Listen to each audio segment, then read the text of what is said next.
Hello friends, welcome back to our channel. இன்னைக்கு நம்ம சேனலில் என்ன வீடியோ பார்க்க போகிறோன்னா, ரொம்ப சூப்பரான சிம்பிளான பாவக்காய் ஃப்ரை. வாங்க எப்படி பண்ணுறதுன்னு பார்க்கலாம். ஃபஸ்ட்டு ஒரு கடாய் எடுத்துக்கோங்க. அதில் 4லேருந்து 5 ஸ்பூன் அளவுக்கு ஆயில் ஆட் பண்ணிக்கோங்க. எண்ணெய் நல்லா காஞ்சதுக்கப்புறம் கடுகு ஒரு 1/2 டீஸ்பூன் அளவுக்கு ஆட் பண்ணிக்கோங்க. கடுகு பொரிஞ்சதுக்கப்புறம் பூண்டு ஒரு 3 பூண்டு தட்டி வச்சுருக்கேன், அதுவும் இந்த டைமில் ஆட் பண்ணிக்கோங்க. பூண்டு எண்ணெயில் பொரிஞ்சதுக்கப்புறம் கருவேப்பிலை சும்மா ஒரு கைப்பிடி அளவுக்கு அப்படியே ஆட் பண்ணிக்கோங்க.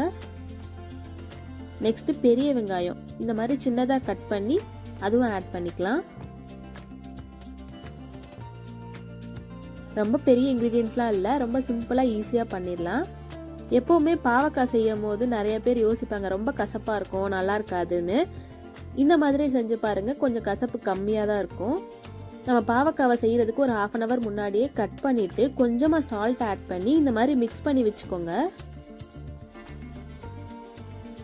ஒரு 1/2 hour அப்படியே ஊறட்டும். இது அதுக்கப்புறம் பண்ணோன்னா கசப்பு கொஞ்சம் கம்மியாக இருக்கும், சாப்பிட்றதுக்கும் நல்லா டேஸ்ட்டாக இருக்கும். வெங்காயம் ஓரளவுக்கு வதங்கினதுக்கப்புறம் நம்ம பாவக்காய் கட் பண்ணி வச்சுருக்கதை ஆட் பண்ணிக்கோங்க.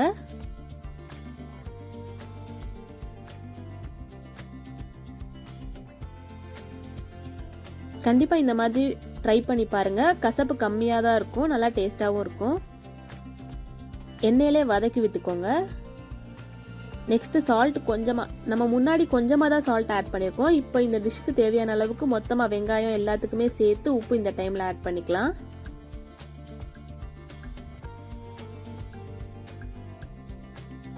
எண்ணெயிலே நல்லா வதங்கட்டும், தண்ணி எதுவுமே விட வேண்டாம், அப்படியே க்ளோஸ் பண்ணி வச்சுருங்க. ஒரு 2-3 மினிட்ஸ் நல்லா எண்ணெயிலே வதங்கட்டும்.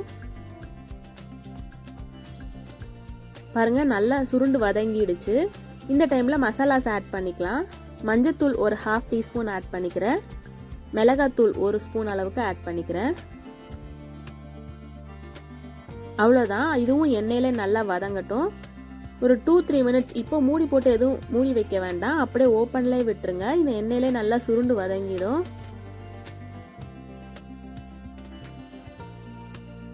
அவ்வளோதான், 5 மினிட்ஸில் நம்ம பாவக்காய் பொரியல் ரெடி ஆயிடுச்சு. நல்லா தயிர் சாதம், சாம்பார் சாதத்து கூடலாம் வச்சு சாப்பிட ரொம்ப சூப்பராக இருக்கும். பாருங்கள், அவ்வளோதான், ரொம்ப சிம்பிளான டிஷ், நல்லா டேஸ்ட்டாகவும் இருக்கும், கசப்பும் கொஞ்சம் கம்மியாக தான் இருக்கும். கண்டிப்பாக நீங்களும் ட்ரை பண்ணி பாருங்கள். ட்ரை பண்ணி பார்த்துட்டு எப்படி வந்துச்சுன்னு கமெண்ட் பண்ணுங்கள். நம்ம சேனல் ஃபஸ்ட் டைம் பார்க்குறீங்கன்னா மறக்காமல் சப்ஸ்கிரைப் பண்ணிக்கோங்க. பக்கத்தில் இருக்க பெல் ஐக்கானு கிளிக் பண்ணிக்கோங்க. தேங்க்யூ.